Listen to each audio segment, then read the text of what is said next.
Good morning, ninth standard, and today we come up with another one topic of your chapter 1, that is matter in our surrounding beta.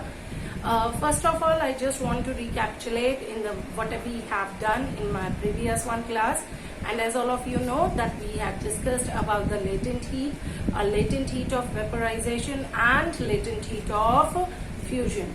Fine beta. So as we have said that the matter can transit its states or transition states we have studied about.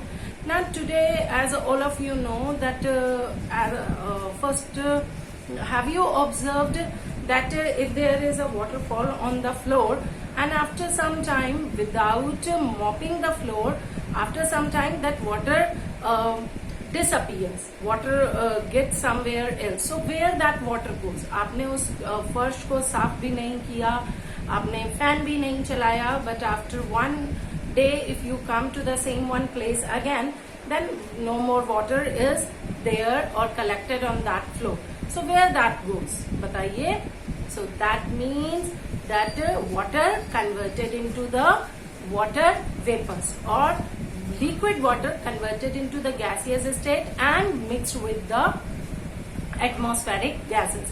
So what this process is known as, जिसमें कि मैंने water को boil भी नहीं किया. As we have studied about the boiling and melting, so it must be clear that what is a boiling phenomena. So without boiling the water, without increasing the temperature of that water which is there on the floor, where that water goes. So that water actually gets evaporated. You must have seen that once during the winter season also आप लोग winter season और चलो उससे भी better बोलते हैं rainy season में when there is no sun, but after 1 or 2 days even your wet clothes gets dried up themselves. So how it happens? Again, is there a sun? No, there is no sun. Have you take out the water from squeezing only? No, that also you are not doing. So where that water or why that wet clothes are dried after 1 day or 2 days? So that means the water which is present in wet clothes that gets evaporated. So beta, today we are going to discuss about that process or that term which is known as the evaporation. तो हम इस phenomena को बहुत अच्छे से आज discuss करेंगे कि evaporation क्या होता है और is there any difference in between the evaporation and boiling? Fine.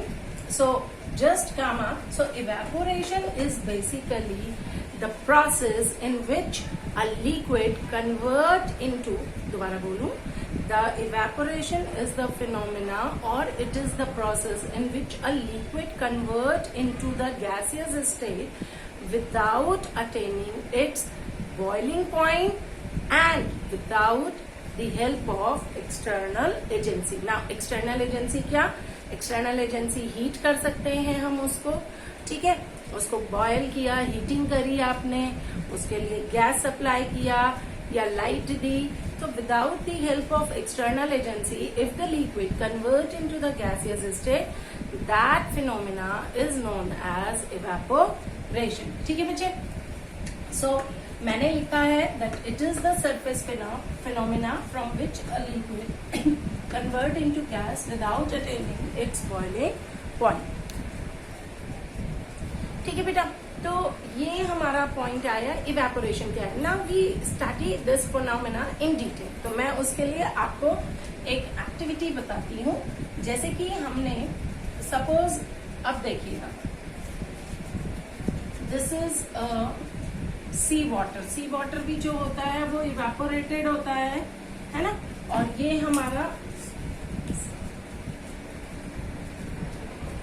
हमारा क्या है? सन है. ठीक, ये क्या है? सन.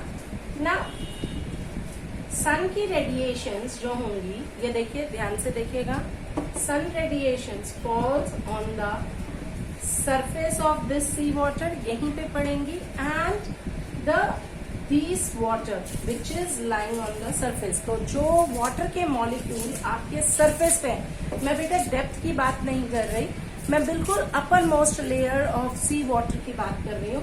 तो ये क्या होगा, this starts getting evaporated when it comes in the contact of sun rays and it starts converted into what? It starts converted into gaseous. So this phenomena which take place only at the surface, that is known as evaporation. ठीक है, जो कि कहाँ पे हुआ? Surface पे हुआ।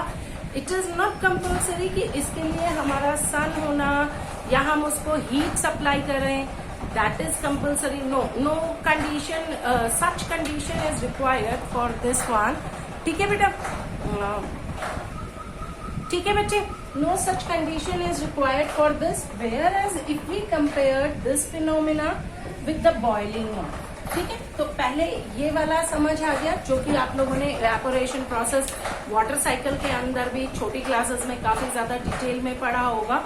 तो that is known as the evaporation. Fine, now I also explain or differentiate in between the evaporation and boiling with the help of another one activity.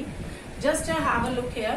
There is a one, take one container, आप 2 container ले लीजिए, ठीक है, ध्यान से देखिएगा।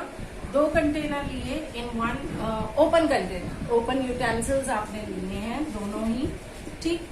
There is a water in both of them and take equal amount of water in this, ठीक है। हमने दोनों में ही क्या लिया है? वाटर लिया है, liquid form water that we have taken. Difference क्या है? In one setup we just supply heat, ठीक है। हम इसमें क्या दे रहे हैं? हीट दे रहे हैं। हमने बर्नर इसके इस कंटेनर के नीचे बर्नर लगा दिया है, and so that is supplying the heat to this one apparatus. Whereas in the another one nothing is there. ये पानी आपका खाली पड़ा हुआ है, ठीक है ना। हीटिंग के लिए आप जब इस कंटेनर को देखते हैं बेटा, when you supply the heat, then what will start? Gradually the water molecules which are lying at the bottom, that starts bubbling. वो क्या होंगे? बबल्स में वाटर ड्रॉपलेट जो है वो किस में कन्वर्ट होनी शुरू होंगी? बबल्स में। और ये वाटर ड्रॉपलेट या ये वाटर की ड्रॉप्स जो हैं, मॉलिक्यूल्स जो हैं, ये ऊपर ट्रांसफर होने लगेंगे, ये धीरे धीरे यहाँ ट्रांसफर होंगे। Then it goes to the upper most layer, और फिर यहाँ पर जो पानी होगा that starts converting into water vapour. ये यहाँ आकर के आपका किस में कन्वर्ट होगा? वाटर वेपर में कन्वर्ट होगा। Is it clear? ठीक है बेटे, ये वाला फिनोमिना अगर आप देखो तो हीटिंग जो थी, heat energy supply to the lowest one और to the lower molecule on the which were on the at the bottom of the utensil, यहाँ पर वालों को मिली। Then they supplied heat to the another one layer, अपने से अगली जो ऊपर की लेयर थी उसको सप्लाई किया, फिर उसने उससे ऊपर वाली को सप्लाई किया, then it supply to the next layer, और ऐसे कर करके ये टॉप मोस्ट लेयर तक हीट एनर्जी क्या हुई? सप्लाइड हुई, due to which the water molecules come in rapid motion, kinetic energy बढ़ी, and they start converting from liquid to the gases. वो किस में कन्वर्ट हो गए? वाटर में, वाटर वेपर में। तो इसका मतलब ये फिनोमिना आपका कैसा फिनोमिना है बेटा? It is a bulk phenomena, है ना। ये आपका कैसा फिनोमिना है? बल्क फिनोमिना, माने पूरा का पूरा वाटर जो था कंटेनर के अंदर वो पूरा बॉयल्ड हुआ, एंड दिस कितने पर बॉयल्ड हुआ? At 100 degree Celsius. कितने पे आया? 100 डिग्री सेल्सियस पे, ठीक है। जबकि इस प्रोसेस के अंदर ऐसा कुछ नहीं होगा, आप कोई सप्लाई ऑफ हीट नहीं करेंगे। आपने कंटेनर लिया और आपने ओपन में रख दिया, ये कहाँ रखा है? ओपन में रखा है। So after 1 or 2 days you will observe that what will happen, it will ये जो है ओपन में रखने के बाद ये धीरे धीरे क्या हो जाएगा? इसका वाटर रिड्यूस होता चला जाएगा। क्यों? क्योंकि जो इसकी अपर मोस्ट के मॉलिक्यूल्स हैं वाटर के, दे start converting into the water vapour without attaining it's boiling point, बिना बॉइलिंग पॉइंट को अटेंड किए हुए ये कन्वर्ट हो जाते हैं किसमें, वाटर वेपर्स में कन्वर्ट हो जाते हैं. And this phenomena is known as evaporation. इसे हम क्या कहते हैं, इवेपोरेशन कहते हैं. It is the what it is a bulk, it is a evaporation, it is a surface phenomena, whereas boiling, ये boiling है, ये जो है आपका it is a bulk phenomena. ठीक है.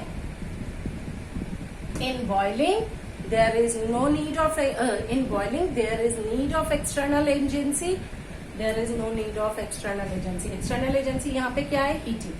ठीक है, heat supply, heat energy आप जो दे रहे हो. The third one thing, it achieved only after attaining boiling point. It means occur at a fixed temperature. और जबकि it do not occur at a fixed temperature, it can occur at any temperature. ये किसी भी temperature पे आपका क्या हो सकता है, occur कर सकता है. So we are talking about this only today. Tomorrow we are going to discuss about the factors affecting evaporation. Till that time you have to just recapitulate this thing, and your assignment which I will give to you, that also you have to do. Please just note down that. First one, define evaporation. Second one, what is the difference in between boiling and evaporation? And third one, that prove with the help of an activity that there is difference in between boiling and evaporation. तो ये आपको करना है. ठीक है. Thank you.